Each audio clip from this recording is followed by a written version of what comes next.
अस्सलाम वालेकुम students. I hope कि मेरी आवाज़ आपको आ रही होगी। Just making me clear that you are listening my sound. मेरी आवाज़ आपको आ रही है because I am directly talking from the mic of the computer. So can you let me know please participant, let me see. Okay, clear आ रही है, good, thank you, thank you, that's very important कि आवाज़ आप तक clear मेरी आए। तो अल्हम्दुलिल्लाह अच्छा हो गया ये।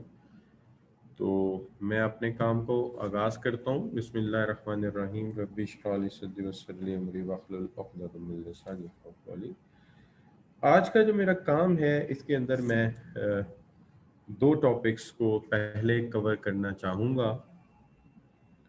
इन दो टॉपिक्स को let me bring into your computer. आपके कंप्यूटर में पहले मैं इनको लेकर आता हूँ।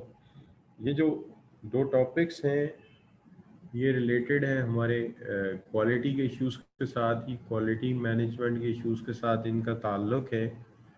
और क्वालिटी मैनेजमेंट के हवाले से हम जो है इनको डिस्कस करेंगे।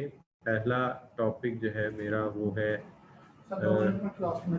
बेंचमार्किंग के लिए, और दूसरा जो है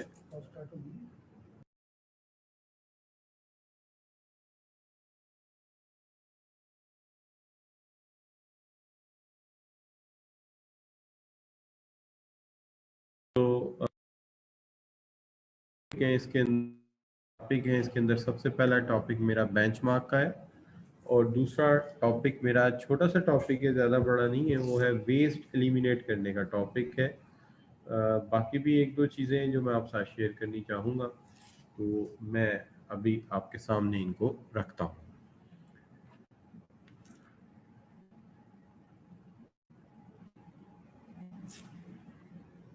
हमने अपने कल के टॉपिक में क्वालिटी, राइटर्स ऑन क्वालिटी को कवर किया था, आपको याद होगा। और अपने कल के टॉपिक में हमने जो है वो कवर किया था आपके साथ, जो है वो you can say quality standards पे बात की थी।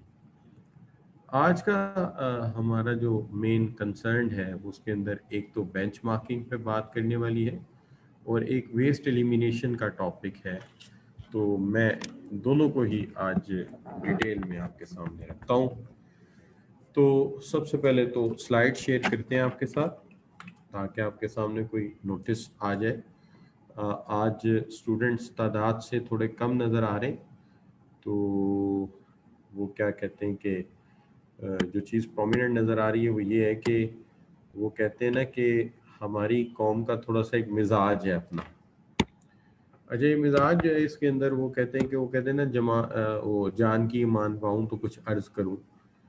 तो इसके जो बेसिक मिजाज है हमारा वो ये है, जो आम तौर पे मैंने महसूस किया है कि जब छुट्टी आने वाली होती है, जैसे 12 रबीउल अव्वल की छुट्टी हमारे पास है, बिल्कुल आ गई है, तो हम लोग दो छुट्टियां छुट्टी की खुशी में फड़का देते हैं। यानी कि दो छुट्टियां इसलिए कर देते हैं कि छुट्टी आने वाली है तो उसकी खुशी मना लें। अच्छा, और मज़ेदारी की बात यह है कि जब छुट्टियां चली जाती हैं तो उसके बाद हम 2 दिन जो है उसके गम में छुट्टी करते हैं। यानी उससे पहले 2 दिन की छुट्टी उसकी खुशी में, और उसके बाद 2 दिन की छुट्टी उसके गम में। तो ये एक ख़ास हमारा कोई माइंड सेट बन गया है, या क्या कह सकते हैं कि छुट्टियों के मामले में हम खासे जो है वो केयरलेस भी हैं, और रवैया हमारा इस तरह का है, मिजाज इस तरह का है। तो आप ये कह सकते हैं कि हम वो एक साहब थे तो उनसे मेरी बात हो रही थी छुट्टियों पे ही, तो वो कहता है कि छुट्टियां बड़ी मज़ेदार चीज़ हैं, बस इनमें एक ख़राबी है। मैंने कहा जी क्या ख़राबी? कहता ख़त्म हो जाती। यानी यू कैन सी दैट कि हम लोग छुट्टी मनाने के बड़े शौकीन हैं, और यही वजह गालबन नज़र आ रही कि आज स्टूडेंट्स की तादाद खासी कम नज़र आ रही है। अच्छा, तो एनीवे अब हम अपने काम का आगाज़ कर देते हैं। ऐसा ना हो कि हम भी छुट्टी सेलिब्रेट करना शुरू कर दें और पता लगे जनाब के कबल वक्ती छुट्टियों पे हम जा रहे हैं। तो इस तरह की छुट्टियां अगर आप मनाएंगे ऑनलाइन कोर्स में तो कहीं ऐसा ना हो हमारी पक्की पक्की छुट्टी हो जाए।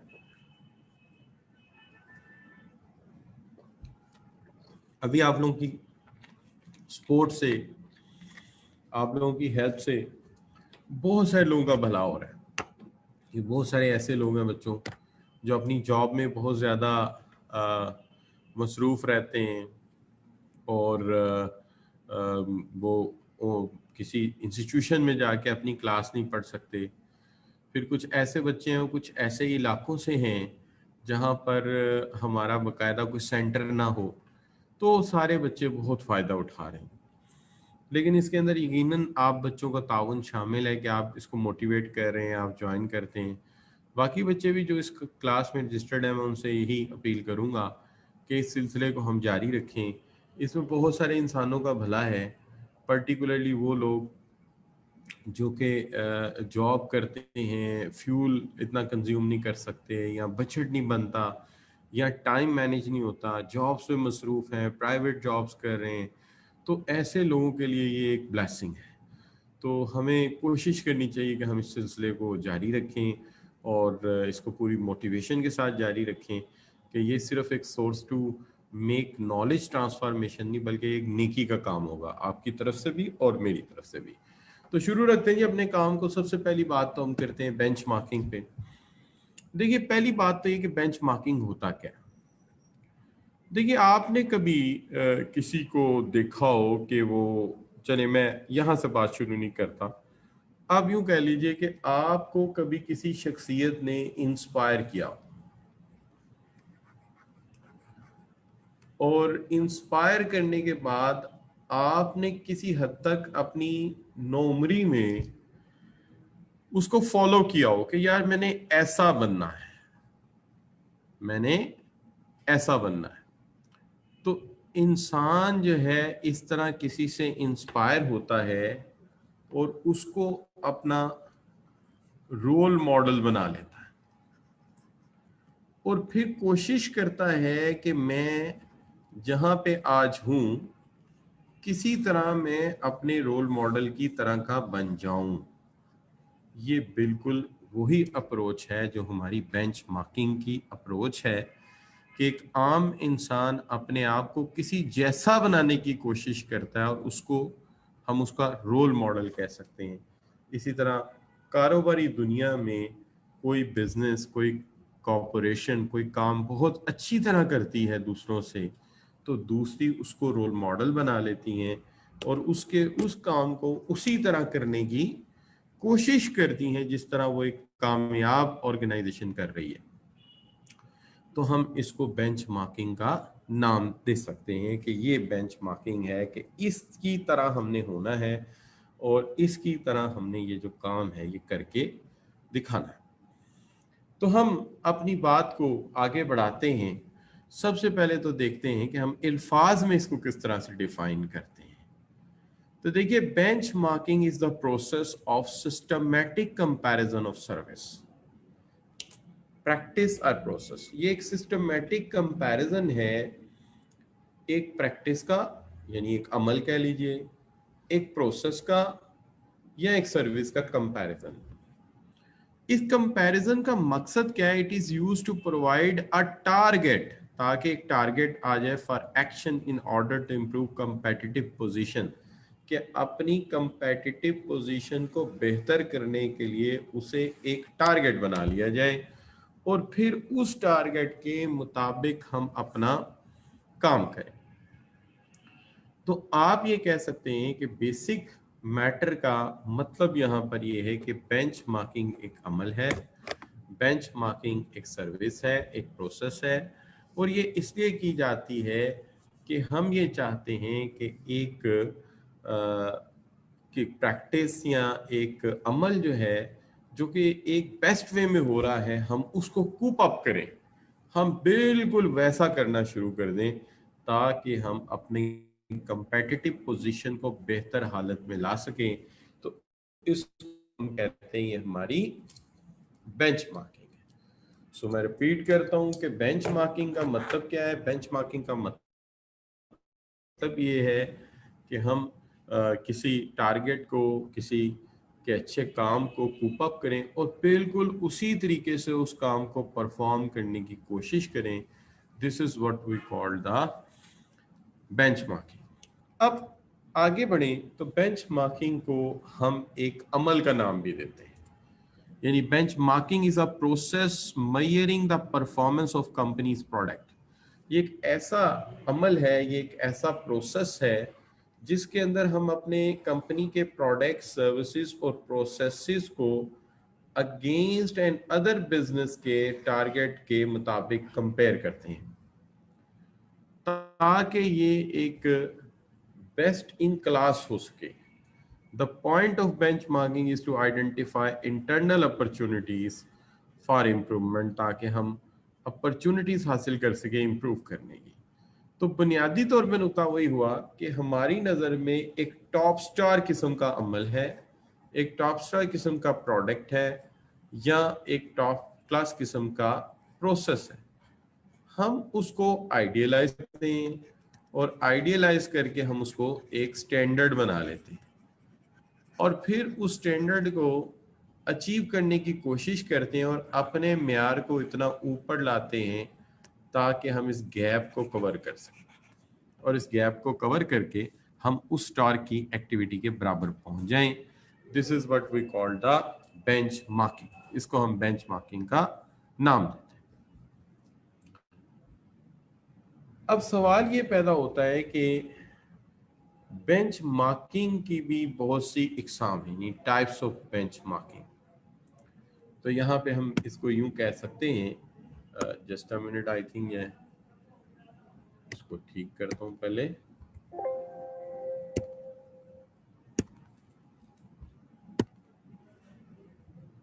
तो मैं बात कर रहा था टाइप्स ऑफ बेंचमार्किंग की। तो हम ये कह सकते हैं, लेट मी सी, ये रहा, एक मिनट यार, ये शो क्यों नहीं हो रहा, या अच्छा। तो मैं ये बात कर रहा था आपके साथ कि types of benchmarking, types of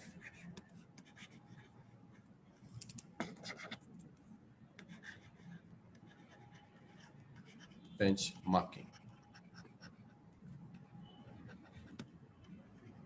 तो बेंचमार्किंग की टाइप्स, बल्कि हमें इसे कंबाइंड लिखना है तो मैं एम यहीं से शुरू करता हूँ कहीं आप भी गलत ना लिखें। Benchmarking, types of benchmarking. सबसे पहली टाइप है कंपेटिटिव बेंचमार्किंग।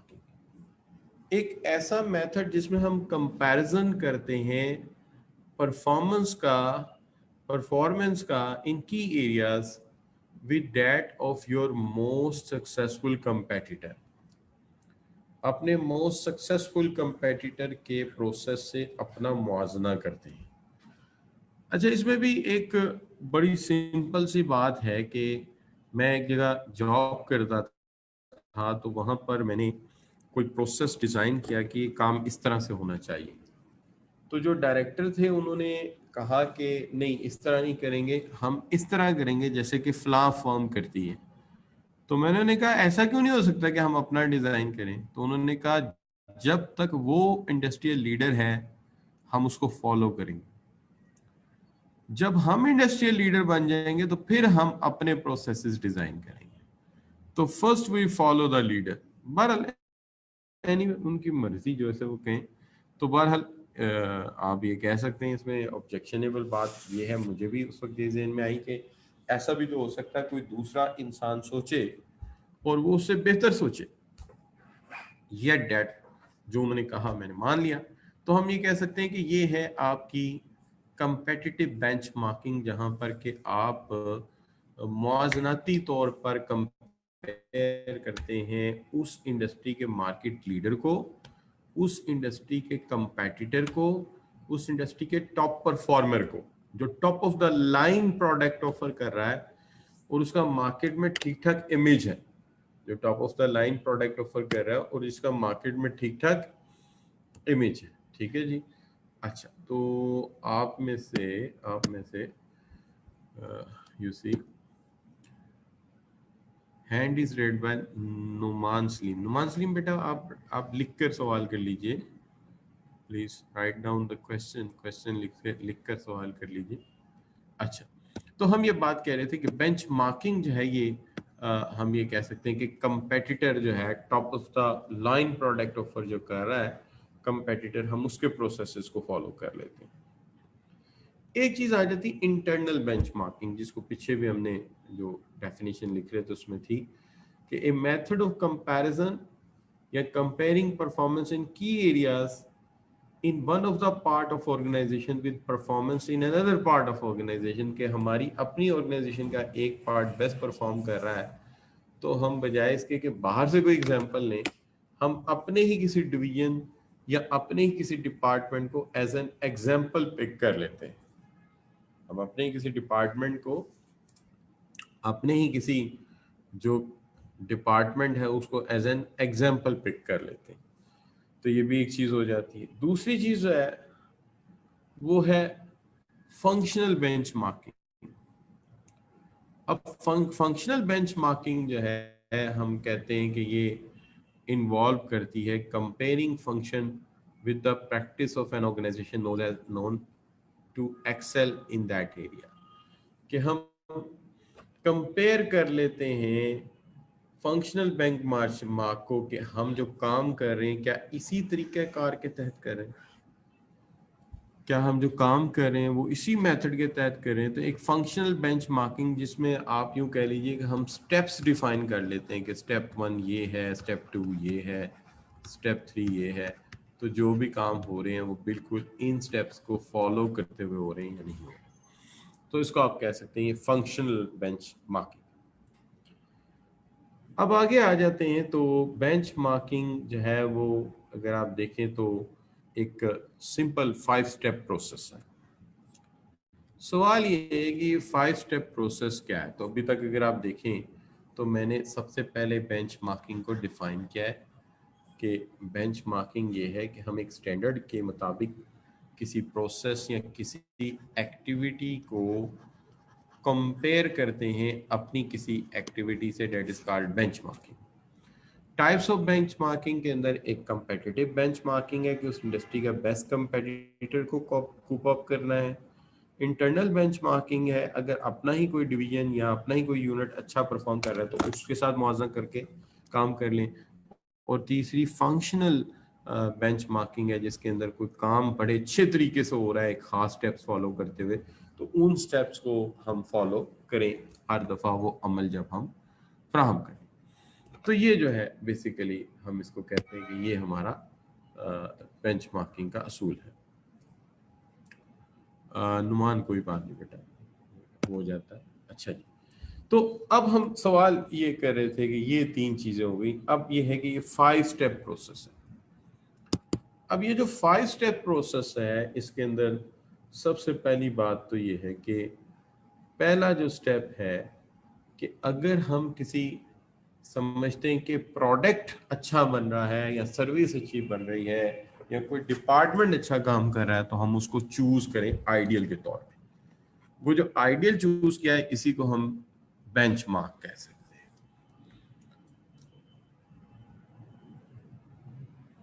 इसके लिए जरूरी ये है कि सबसे पहले फैसला होगा कि प्रोडक्ट का है, सर्विस का है, इंटरनल डिपार्टमेंट का है, चूज के करें। फिर डिटरमिन करें बेस्ट इन क्लास कंपनीज।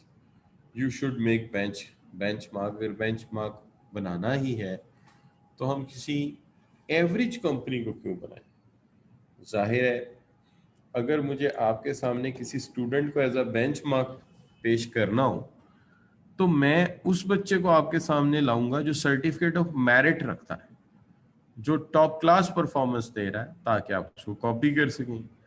तो यही चीज है कि यहाँ पे हम best in the companies choose करें और बेंच मार्क, जो बेस्ट बेंच मार्क है उसको लेके चलें, और फिर gather information on their internal performance and metrics, के इंफॉर्मेशन कलेक्ट करें उनके इंटरनल परफॉर्मेंस पे and best in their metrics. Compare करें data from both organisation to identify gaps in your company's performance के ऐसा डाटा इकट्ठा करें जिससे पता चले कि हमारे गैप्स उस बेंचमार्क के अगेंस्ट कहाँ पे हैं, और ज़रा अंदाज़ा भी हो जाए कि फासला कितना हुआ है।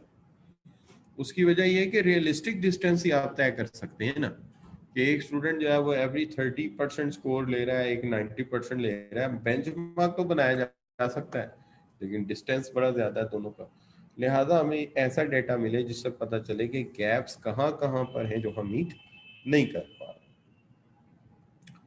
adopt the processes and policies adopt the processes and policies within the best in the class performance, कि हम उन एक्टिविटीज को अडॉप्ट करें, प्रोसेस को, पॉलिसीज को, प्रैक्टिसेस को अडॉप्ट करें जो बेस्ट इन दैट क्लास, ताकि हम बेस्ट में आ सकें, हम बेहतरीन में से एक बेहतरीन हो सकें।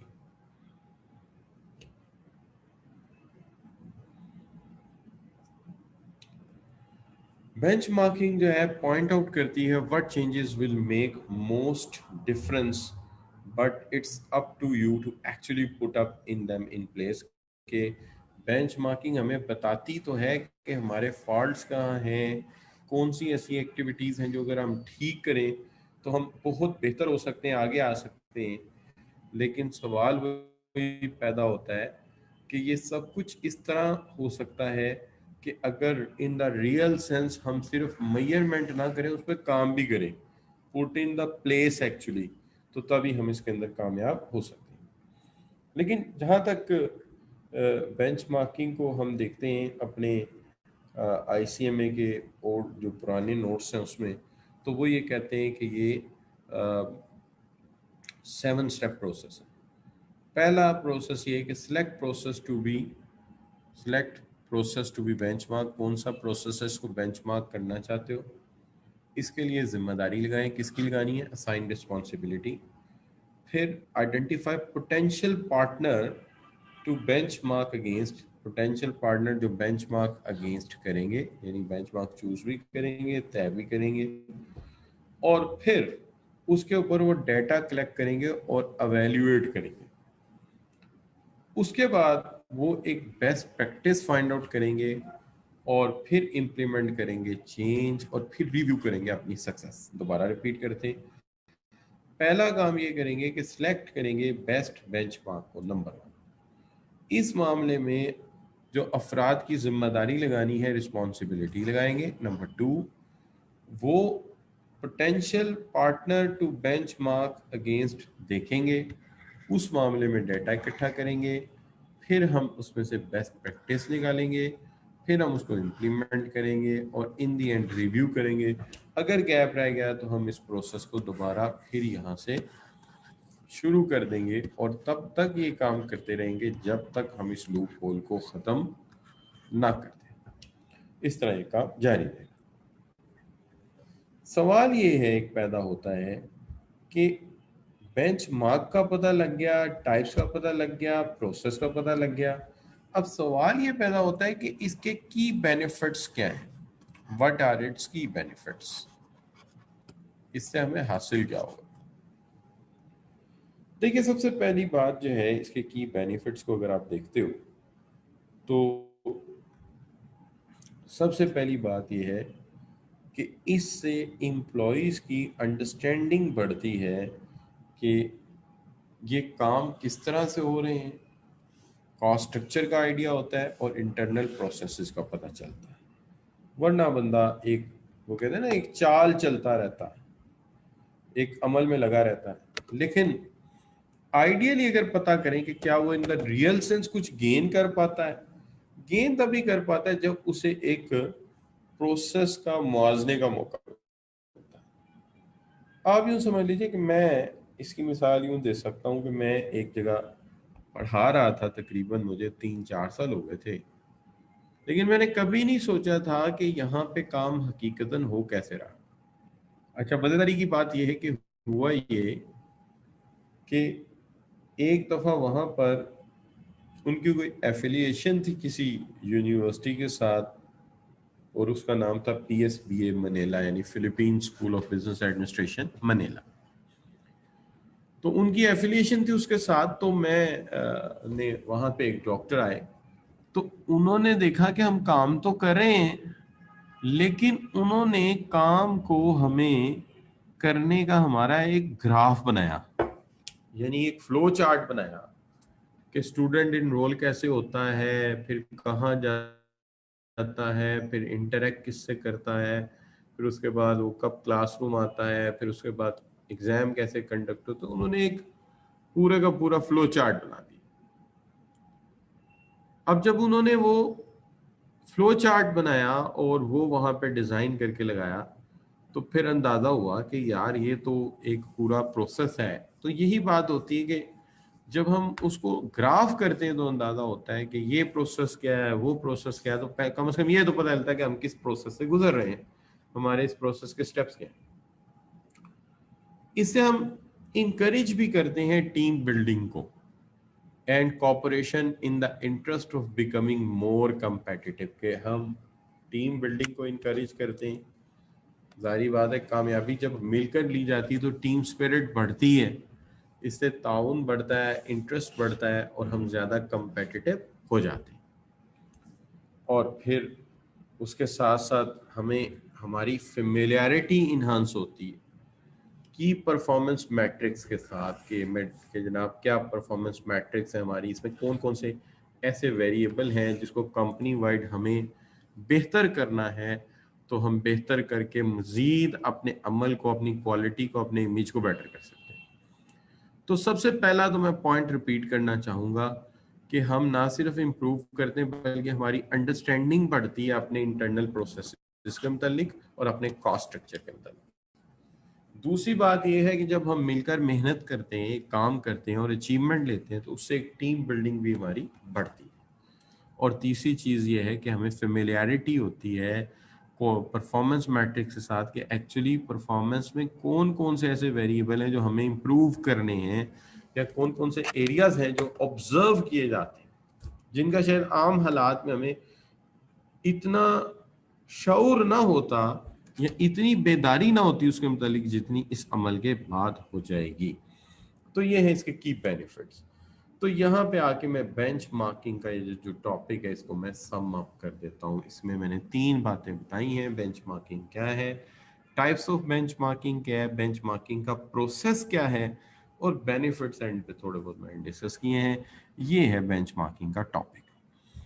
दूसरा टॉपिक आज के लिए मैंने जो रखा था वो मैं आपके साथ शेयर कर चुका हूँ कि आज मैंने इंडस्ट्रियल वेस्ट पर थोड़ी बात करनी थी आप दोस्तों के साथ। तो अब मैं इसको वाइंड अप करता हूँ और इंडस्ट्रियल वेस्ट के हवाले से मैं आपके साथ डिस्कशन शुरू करता हूँ।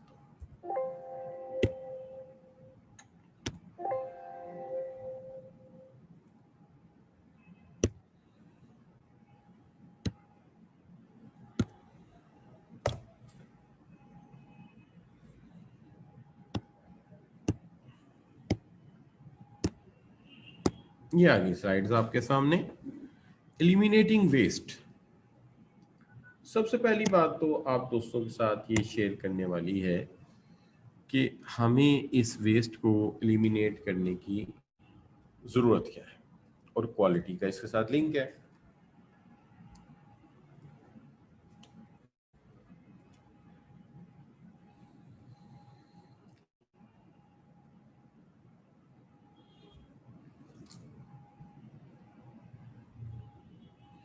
देखिए, सबसे पहले तो मैं यहाँ से जंप करके पहले आता हूँ इंडस्ट्रियल वेस्ट को हम डिफाइन क्या करते हैं।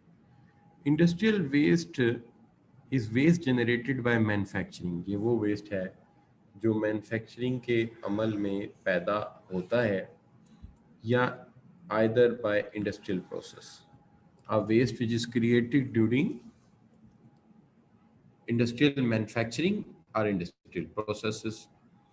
ये जो टाइप्स ऑफ वेस्ट आम तौर पे जनरेट होते हैं, इसमें कौन कौन सी चीजें ज्यादा पॉपुलर है।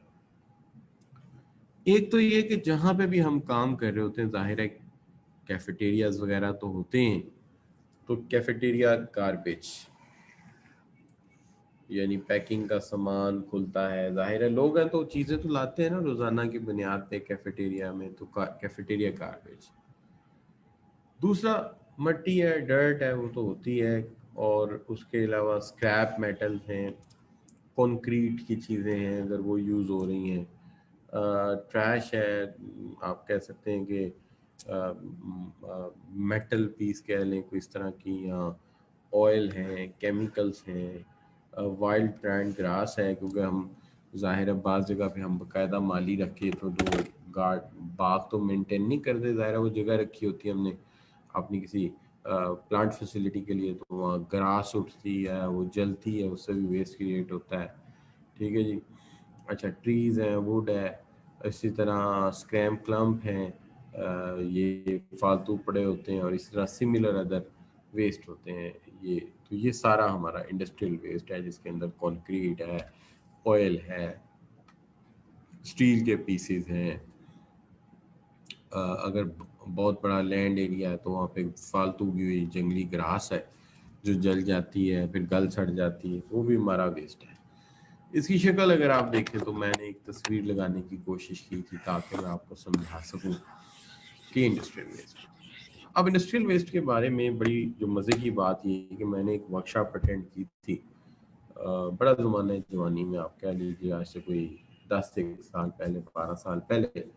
तो उसमें मैंने ये नोट किया था, यानी वहाँ पे मैंने सवाल किया तो उन्होंने जवाब दिया कि अगर हम सिर्फ पीतल के, तांबे के और जो है सिल्वर के पीस इकट्ठे छोटे छोटे पड़े वो फेंक दें, तो उससे भी ऐसी रेडिएशन फायर होती है, उससे भी ऐसी लेयर फायर होती है कि उससे भी पोल्यूशन पैदा होता है, यानी वो भी पोल्यूशन का बायस बनती है। इसलिए अगर कोई कहे कि इससे पोल्यूशन पैदा नहीं होता, इससे भी पोल्यूशन पैदा होता है।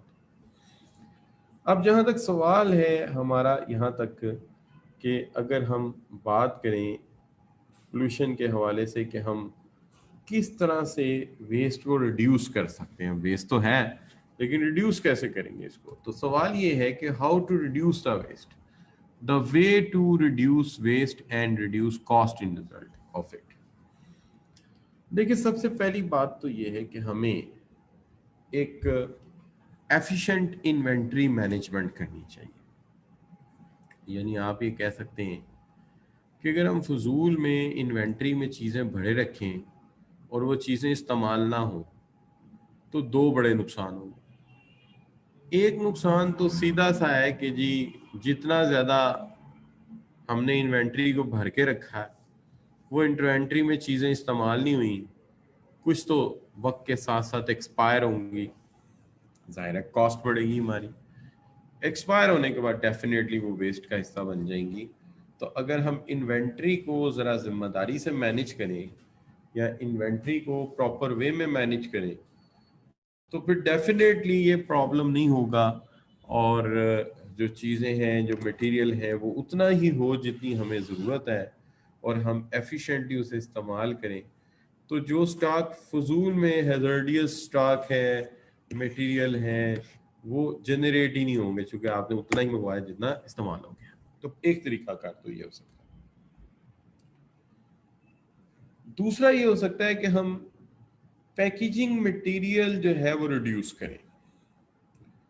देखिए, पैकेजिंग मटेरियल अगरचे हमारा इंडस्ट्रियल इनर प्रॉब्लम नहीं होता इसमें इतना, हम पैक करते हैं और कंज्यूमर को सेंड कर देते हैं, कंज्यूमर तक चीज़ चली जाती है। लेकिन ये जो पैकिंग मटेरियल है ये अल्टीमेटली कहीं ना कहीं जाके वेस्ट ज़रूर पैदा करता है।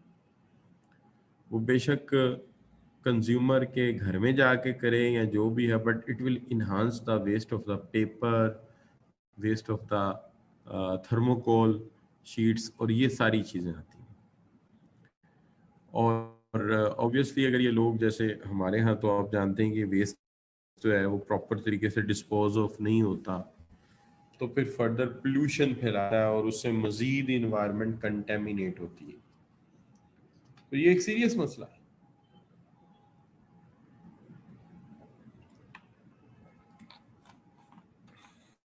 इसलिए हम ये कहते हैं कि जो इंडस्ट्रियल पैकेजिंग है वो इतनी ज़्यादा नहीं होनी चाहिए जिससे कि हमारा वसाइल का ज़िया होता है, हमारे रिसोर्सेज वेस्ट होते हैं, तो ये नहीं होनी चाहिए। अब जहां तक सवाल है कि अगर आप ये सोचें कि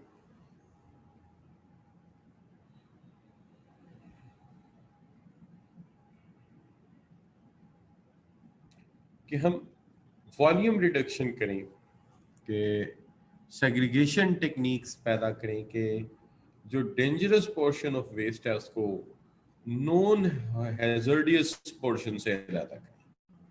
यानी बाज ऐसे वेस्ट होते हैं जो खासे खतरनाक होते हैं, और बाज ऐसे वेस्ट होते हैं जो ज्यादा हैजर्डियस नहीं होते।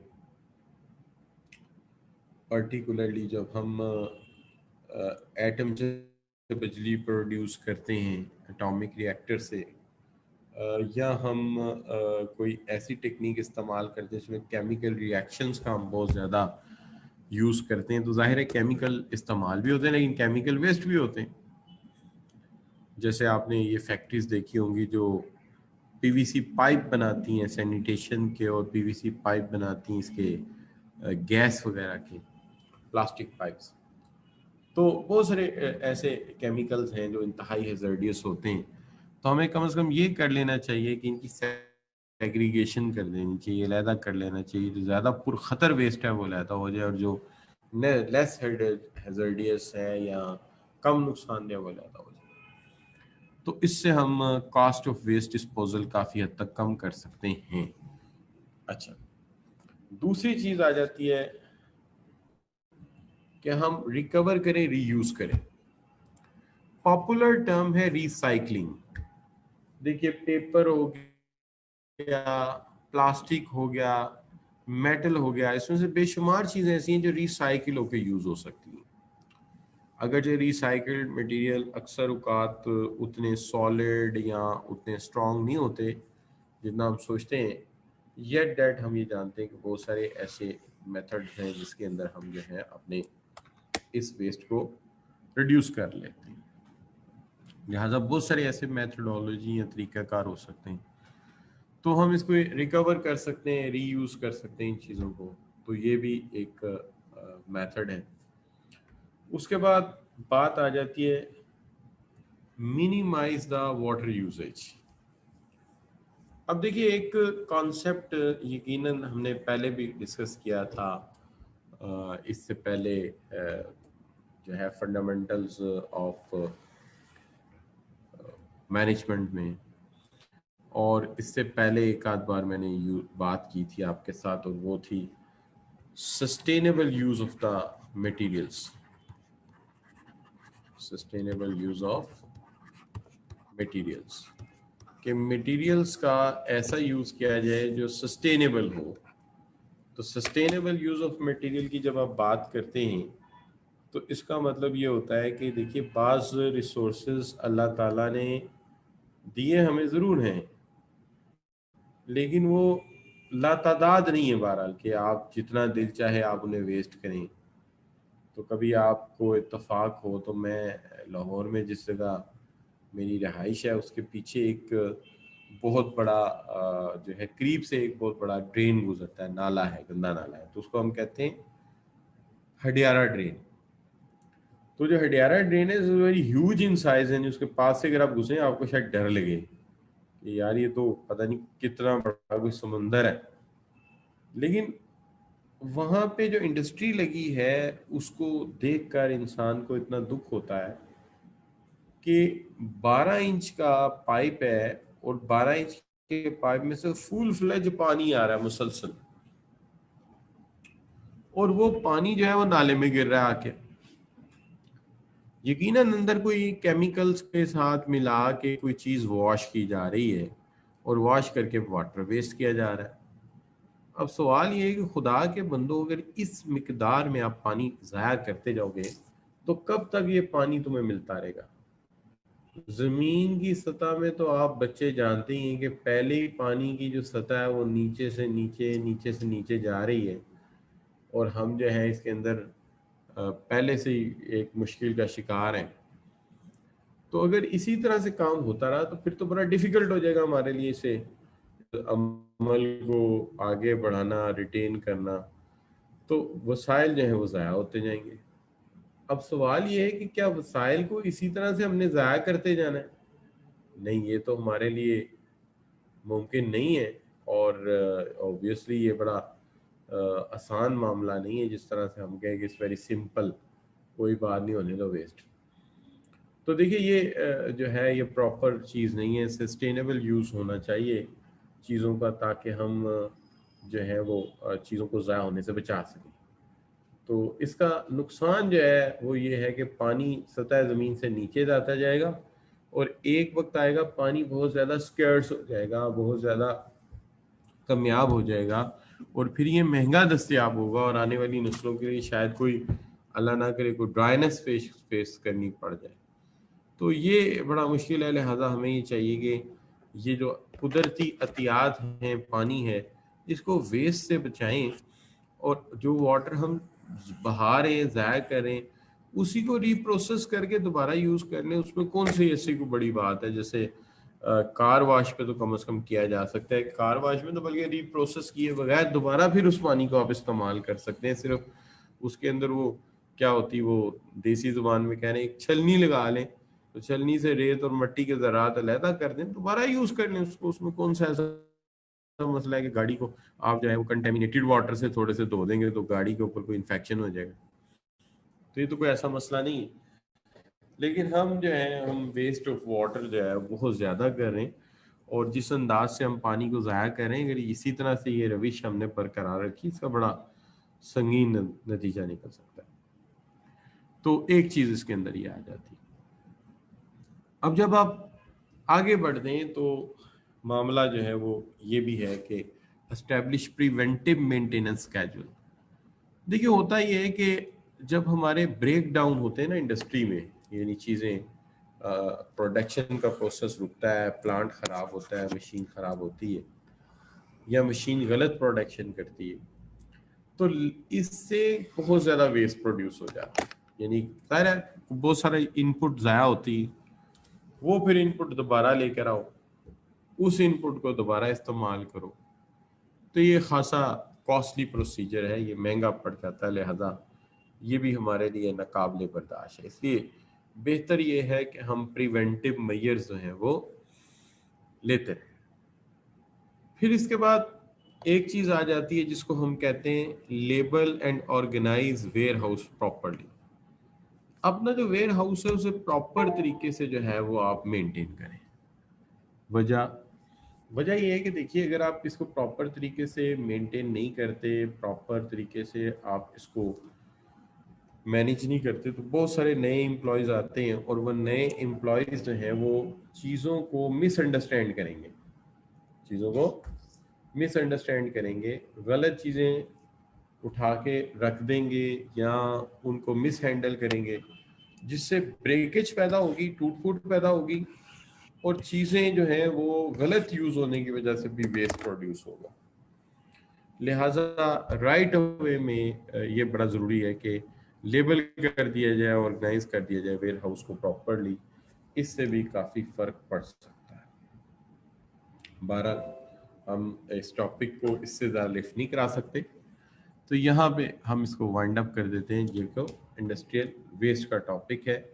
तो इंडस्ट्रियल वेस्ट में हमने ये पढ़ा है कि ये वो वेस्ट है जो ड्यूरिंग द प्रोडक्शन या प्रोडक्शन प्रोसेस कुछ मटेरियल ज़ाया हो जाते हैं और हमें उन्हें कम करना है। इनको कम करने से हमारा जो है वो कॉस्ट भी कम होती है और इसके साथ साथ कुदरती वसाइल का ज़िया भी नहीं होता। तो ये आज का दूसरा टॉपिक है। तो अभी तक जो टॉपिक पढ़े उसके अंदर एक तो बेंच मार्किंग का टॉपिक आपने पढ़ा और दूसरा इंडस्ट्रियल वेस्ट का टॉपिक। अब एक छोटा सा टॉपिक जो है वो कुछ अरसे से मेरे जहन में था और ज़रूरी भी था और कराना आपको। मैं अभी स्लाइड्स आपके सामने सब हटा लेता हूँ चूँकि अब आपको इनकी ऑब्वियसली इनकी ज़रूरत नहीं है, तो मैं यहाँ से हटा रहा हूँ और इसकी जगह दूसरा टॉपिक शुरू करते हैं जिसको हम क्वांटिटेटिव क्वालिटी टेक्निक कहते हैं और आप इसको सिक्स सिग्मा का नाम भी देते हैं। तो इसके ऊपर बात हम करते हैं। Let me bring the topic in front of you.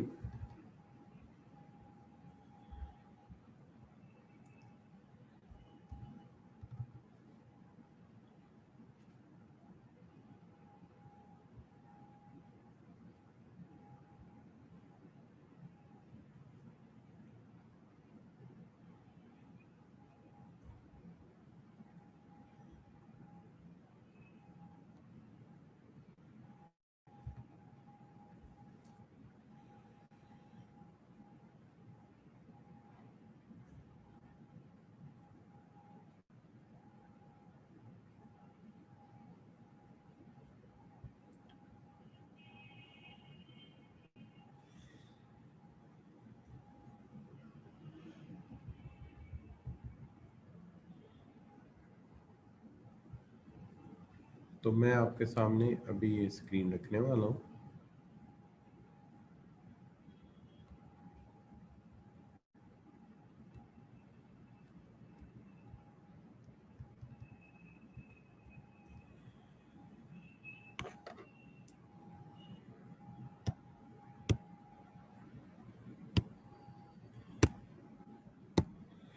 तो इसके अंदर ये टॉपिक आपके सामने, ये मैं एक नोट्स यूज कर रहा हूँ।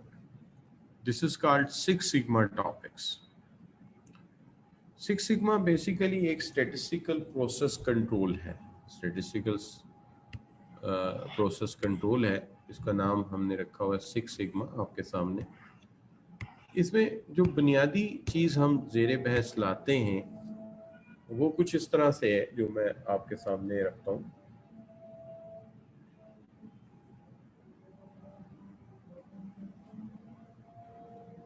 यहाँ अजान की आवाज़ काफ़ी ज़ोर से आ रही, बस 1 मिनट ठहरिएगा।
जी स्टूडेंट्स, तो हम बात कर रहे थे आपके साथ सिक्स सिग्मा के कॉन्सेप्ट पे। अभी आपने देखा, इसी को हम कंटिन्यू करते हैं सिक्स सिग्मा को।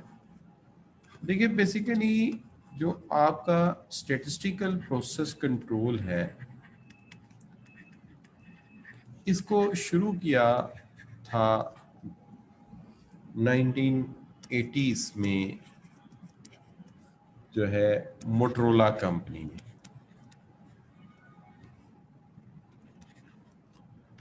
इन्होंने स्टार्ट किया था। बेसिकली सिक्स सिग्मा का जो कॉन्सेप्ट है वो ये है कि हम जानते हैं कि हम कहते हैं कि एक प्रोसेस जो है उसकी एक एवरेज है। जैसे मैं ये कह दूं कि एवरेज जो है वो, लेट्स से मेरा एक जूस का पैकेट है, और ये जो जूस का पैकेट है ये 250 मिलीलीटर जूस कंटेन करता है। 250 मिलीलीटर जूस कंटेन करता है ये। लेकिन आपने देखा होगा कि हम जब इसकी क्वांटिटी की बात करते हैं तो हम एक अप्रोक्सीमेशन का साइन इसके साथ देते हैं कि एग्जैक्ट 250 नहीं है, ये 250 से हो सकता है कि 5 मिलीलीटर ऊपर हो या 5 मिलीलीटर कम हो। यानी 250 millilitres plus minus 5 millilitres, plus minus 5 millilitres, या इससे कम हो सकता है या इससे ज़्यादा हो सकता है। इसके लेकिन इस लिमिट से क्रॉस नहीं हो सकता। यानी दूसरे अल्फाज में 255 यानी 255 से लेके 245 तक हो सकता है। लिहाजा इस तरह के प्रोसेस की कंट्रोल लिमिट्स रख लेते हैं कि फर्ज कर लीजिए कि ये हमारी एक एवरेज है, right over here this is the average. और ये जो एवरेज है हम इसको असेस करते हैं इस एंगल के साथ।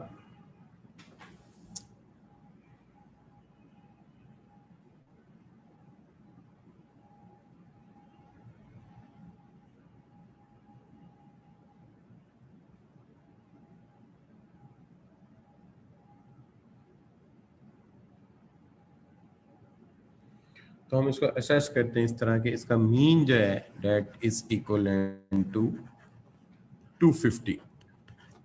तो हम ये कहते हैं कि अगर ये हमारा मीन है डेट्स एक्स बार, तो ये अगर आप इसको फ्लेक्सिबल रखना चाहते हो थोड़ा बहुत, तो कहते हैं जी प्लस माइनस स्टैंडर्ड डेविएशन। इसका मतलब है प्रोसेस को आपने काफ़ी कंट्रोल्ड हद तक रखा है।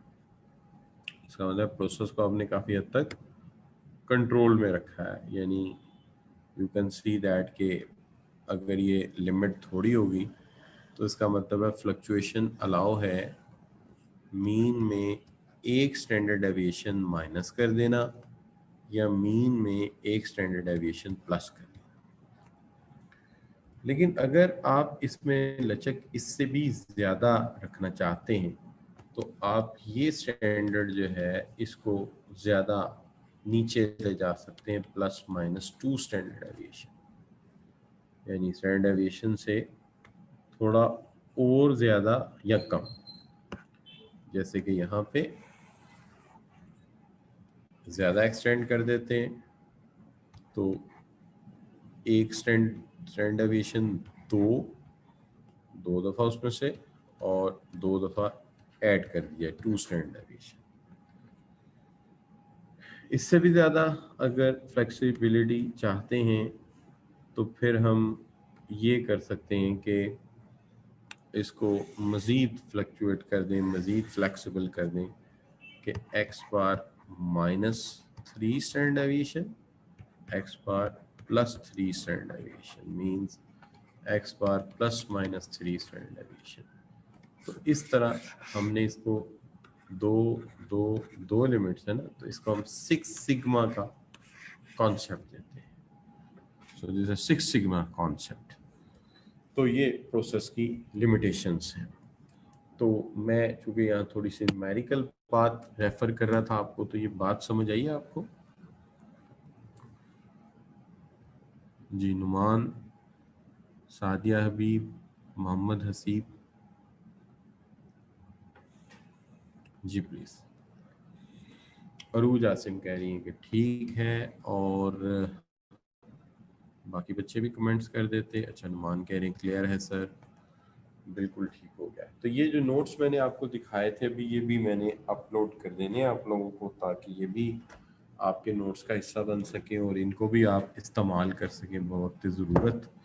और ये बड़े अच्छे शॉर्ट नोट्स हैं, जब आपने क्विक रिव्यू देना हो तो वहाँ पे आपको बड़ी सपोर्ट करेंगे। अब यहाँ पर आज का जो हमारा लेक्चर है, इसके अंदर अभी तक 3 टॉपिक हो गए। पहला टॉपिक हमने जो है बेंचमार्क का डिस्कस किया आपके साथ। दूसरा बेंच मार्किंग का, एक स्टैंडर्ड रख लिया जाता है, उस स्टैंडर्ड को मीट किया जाता है या उसको ट्राई किया जाता है कि उसके मुताबिक प्रोसेस या प्रोडक्ट को उस क्वालिटी पे ले जाया जाए। दूसरा इंडस्ट्रियल वेस्ट का टॉपिक था, और तीसरा जो है वो आपका 6 सिग्मा का कॉन्सेप्ट था, तो दैट इज कॉल्ड 6 सिग्मा। तो ये आज के हमारा तीसरा टॉपिक था। तो यहाँ पे अब जो नया टॉपिक है थोड़ा सा लेंथी, अगर आज मैं शुरू करता हूँ तो किसी पॉइंट पे नहीं पहुँच सकेगा, इससे मैं 15-20 मिनट पहले ही आज सी ऑफ कर रहा हूँ आप लोगों को। लेकिन सी ऑफ करने से पहले जो आप लोगों से फिर एक दफ़ा बात राय ले ली जाए कि आज का लेक्चर आपको किस हद तक समझ आया है। जी, मैं आपको बताता हूँ। डिडक्ट इसलिए किया जाता है कि डिडक्ट करने से लोअर लिमिट आएगी और ऐड करने से अपर लिमिट आएगी। ठीक है, डिडक्ट करने से जो है वो आप लोअर लिमिट में जाएंगे और ऐड करने से अपर लिमिट में। रिपीट कर देता हूँ आपको, रिपीट कर देते हैं। रिपीट इस तरह से कर देते हैं, मैंने कहा कि मेरा जो जूस है उसके अंदर 250 मिलीलीटर जूस होना चाहिए। तो अगर ये mean plus minus 1 standard deviation है तो ये 255 से लेके 245 तक जा सकता है। यानी यूं कह लीजिए कि कम से कम 245 होएगा 245 और मैक्सिमम 255 होगा। लेकिन अगर स्टैंडर्ड डेविएशन 5 मिलीलीटर है और मैं म्यार रख देता हूं +-2 स्टैंडर्ड डेविएशन, तो फिर इसका मतलब ये होगा कि 250 मिलीलीटर में से जो है या तो 10 मिलीलीटर ज्यादा होगा या 10 मिलीलीटर कम होगा, क्योंकि स्टैंडर्ड डेविएशन अगर 5 है 2 से मल्टीप्लाई हो गई तो 10 हो गया। अब इसका मतलब इसका फ्लक्चुएशन 240 से लेके 260 तक जा सकता है। और अगर 3 कर देता हूं +-3 स्टैंडर्ड डेविएशन, तो ये 3 × 5 यानी कि हो जाएगा 250 मिलीलीटर +-15 मिलीलीटर, तो ये हो जाएगा 235 मिलीलीटर से लेकर 265 मिलीलीटर तक हो सकता है। तो ये फ्लक्चुएशन का म्यार ज्यादा हो जाएगा, ये चीज है। अब बताइए आपको समझ आ गई बात की? जी शाबाश। आमना कह रही है गॉट इट, बिल्कुल ठीक हो गया बच्चों। तो यहाँ पे फिर आज का लेक्चर हम वाइंड अप कर देते हैं, ठीक है जी। और जो है इंशाल्लाह आप लोगों से जो है बात होगी इंशाल्लाह ऑन कमिंग मंडे। तब तक जो है ये लॉन्ग वीकेंड भी आप इंजॉय कर चुके होंगे, और इस वीकेंड पे आप जो है सेलिब्रेट करेंगे 12 रबीउल अव्वल इंशाल्लाह, हमारे नबी के वसल्लम की पैदाइश का दिन है। तो इंशाल्लाह आप लोगों से मुलाकात होगी, मेरे लिए भी दुआ कीजिएगा। तो सी यू इंशाल्लाह on Monday. Thank you very much for your joining. Allah.